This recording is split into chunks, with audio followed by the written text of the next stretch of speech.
Okay, here we go. Here we go. This is nice. I like the look of it too. It's different than most of the other ships. It's going to be easily, you can pick it out on the field. I think it's smaller. It's got kind of a attack, you know, ship kind of vibe to it. Very nice. I like the look of it. Welcome back, Captains, to another Infinite Galaxy video. This is Dragothian here, and today we're going to be talking about the new ship that you can get inside of the new VIP system. How about that?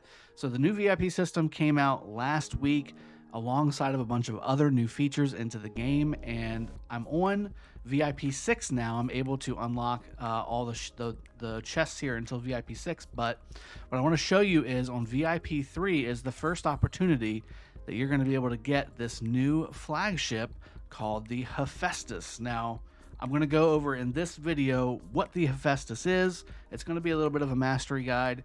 I'm also going to talk about, what you want to use the Hephaestus for. Should you really go for it? Is it something that you should spend money on? Because again, I don't see anywhere else in the game that you can unlock this blueprint. Now, there are more chests that you can get on top of that give you more blueprints. On top of that, as you can see, it scales up pretty quickly as far as how many blueprints that you do get. And you could probably come pretty close to maxing this guy right off the bat. I mean, 400, 400, 350, 150, that's getting very high towards the ranking system here.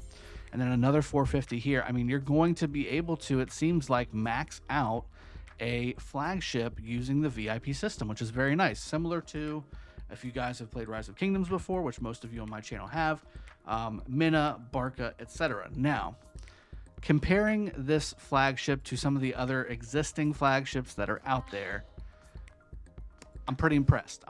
This is a PvP ship, guys. It's a mixed / assault ship, and it's building right now. I'll go ahead and speed it up here in a minute once I go through the skills. But I wanted to showcase this to you guys because, one, it's an easily attainable flagship. And two, you can max him out relatively quickly if you get those VIP chests. So I wanted you guys to know, is it worth it if you wanted to go after it or not?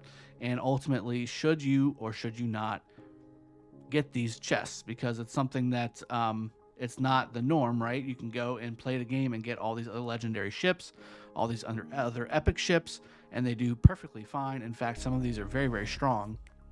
But this is different, so I wanted to show you what this looks like.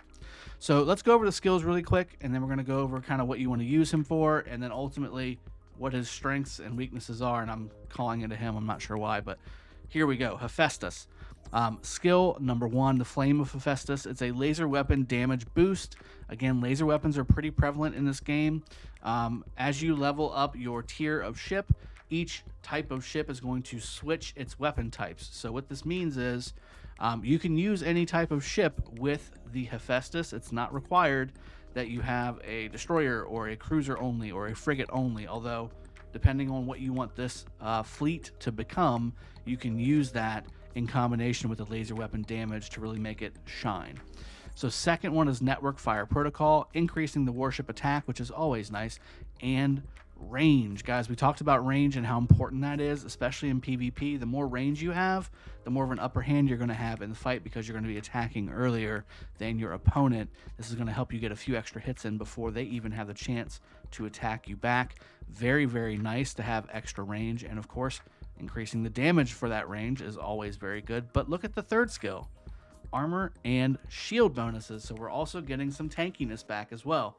Again, as you can see, none of these are ship specific, okay? So you don't have to necessarily have a frigate or a destroyer or a cruiser to take advantage of these bonuses. These are universal warship bonuses. So to me, so far, we got 2 more skills to go over, but so far, this is looking to me like a ship that's easily usable in early game, because most players in the early game are not going to have thousands of different ships at their disposal that they can choose and pick. This fleet will have only frigates. This fleet will have only cruisers. That's not going to be the case, especially early game and even mid game. I mean, I've been playing this since the beginning of the Nebula, and I still don't have enough for all of my fleets to have specific ship types, and I've been pumping out troops. I've been doing a little bit of spending. I've been doing everything I possibly can to get this account beefed up to help in the wars that we've had inside of our Nebula, and certainly looking forward to in the future, hopefully having some kind of a KVK setup. We've got the Imperial City coming up. We've got all these different events inside of the Nebula that need to be done, and you need strength to do those things. So this ship is looking very nice. Now, again, this is a PvP ship, guys, okay? And I'm going to show you why here in just a minute. Here's the 4th skill, navigation speed, very, very helpful, getting around the field faster, going to different locations faster. And again, fleet leadership limit increase. That means more capacity for ships inside of your fleet. That is very nice to have. That means you're going to be stronger, you're going to attack first, you're going to be faster on the field, you're going to be tanky, and you're going to have extra damage when it comes to lasers. These are all adding up to a very solid PvP ship, which really comes into play on number 5 of the skills, the flagship skills. Warship HP increase when in battle with other commanders. So this 5th skill only activates if you're attacking another player. It doesn't activate if you're attacking a PvE type of thing or a pass or anything like that. So again, very focused on PvP, very focused on PvP. And now that this VIP system is out for all players starting the game, this is a ship that you definitely, I would expect to see on the field very early on, because it's easily attainable. It's easily rank upable with a little bit of money. And then also, again, all the skills that you get for this warship are great for early game. You can use any type of ship that you want. Pick ships that have lasers to get that little extra from the 1st skill, which again scales up, guys. These are all really, really good skills that go really well in PvP. Now, again, you want to add in the gear slots. You want to be adding laser weapons. So this is a laser, plasma light laser here. Laser weapon. This weapon ignores armor and has some problems against shields. But this is going to increase the laser weapon attack even further. You want to add these gear slots. You want to stack up on laser weapons big time. And then again, you want to be pairing them up with ships that do laser damage. Let me show you what those look like. We go back over to the shipbuilding queue here. Now I've got Wyvern class destroyers building right now, and look at that. They have laser damage here at the top. This is a whole new format UI as well. I like this versus the old one a lot better too, because it makes everything nice and big and separated, and you can pick which type of ship you want to build up here on the top left. But in this case, again, I'm building destroyers with lasers, so I could make this ship, this flagship, full laser damage, full destroyer. Or again, if I went to tier 6, for instance, I would want to do cruisers. So you can go full cruisers with tier 6 cruisers with the Hephaestus and be in really, really good shape. In fact, that would be a very, very solid and tanky pairing on the battlefield. Cruisers take a ton of damage. They also deal a ton of damage as well.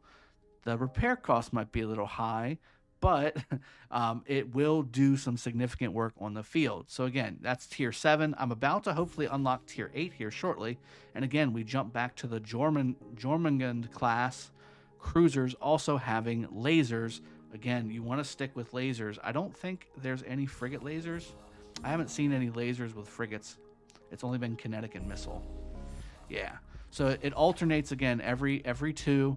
They swap the type of damage that these ships do. So on the even ones, you're going to be getting laser damage from the cruisers, and on the odd ones, the odd tiers, you're going to be doing kinetic on the cruiser and laser on the destroyer.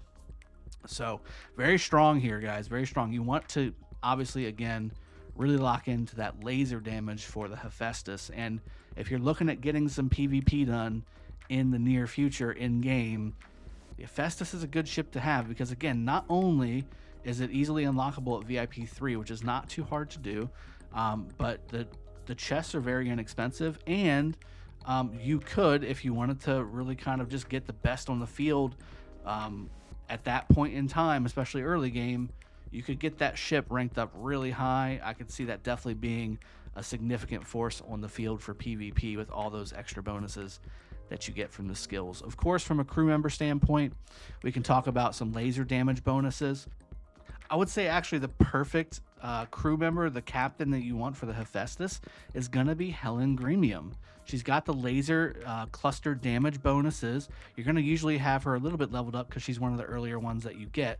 But you got the captain info right here. You get tons of laser damage bonuses, attack bonuses, hit points, armor, shield, all of that. You get laser leadership boost of 95 as well. This all scales, guys. You want to make sure that you are getting a captain or crew member that you turn into a captain. That's going to help you in the long run for your ship's growth. So lasers are always going to be a focus for the Hephaestus. So Helen Gremium, I think, is going to be one of the best ones. Remember, you cannot use blue or green crew members to be captains. They've got to be purple, the epic, and then of course gold, which are the legendary. You've got to have one of those to be your captains. So you can't unfortunately use, like, say, Tony Johansson, who has a massive laser bonus himself. In fact, it's actually almost as high as Helen Gremium's, even at a blue or green level. So you got to use the purple, but this is a great one. Level 6, 20.1% laser weapon attack. That's huge. In addition to what the ship is actually going to provide you, I think that's a great captain to choose for the Hephaestus.